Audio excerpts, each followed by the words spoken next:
SOP or welfare debate, the Hindu editorial on freebies.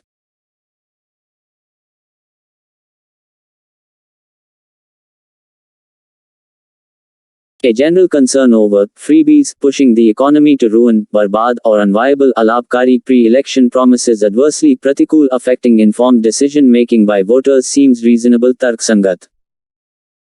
However, few will disagree that what constitutes freebies and what are legitimate welfare measures kalyankari upay to protect the vulnerable sections kamjor varg are essentially political questions for which a court of law may have no answer. In this backdrop, Prishbhumi, the Supreme Court's decision to form a body of stakeholders Hiddharakom to examine the issue raises the question whether the legislature Vidhan Mandal can be bypassed on such a far-reaching exercise Durgami Abhyas.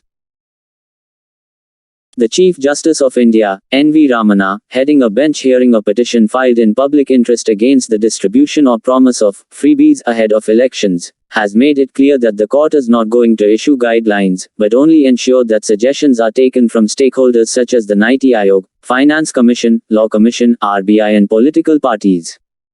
All these institutions, he has said, can submit a report to the Election Commission of India (AC) and government.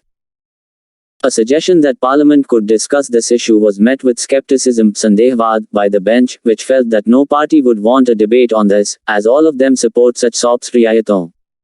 The bench also disfavored Pratikul, the AC preparing a model manifesto, as it would be an empty formality khali opcharikta. The court's concern over populist measures, Loklubhavan Upay, seems to resonate, Sambandhit with the government too, as the Solicitor General submitted that these distorted, vikrit the voters' informed decision-making, and that unregulated populism Aniyantrit Loklubhavanvad may lead to an economic disaster Arthik Apada.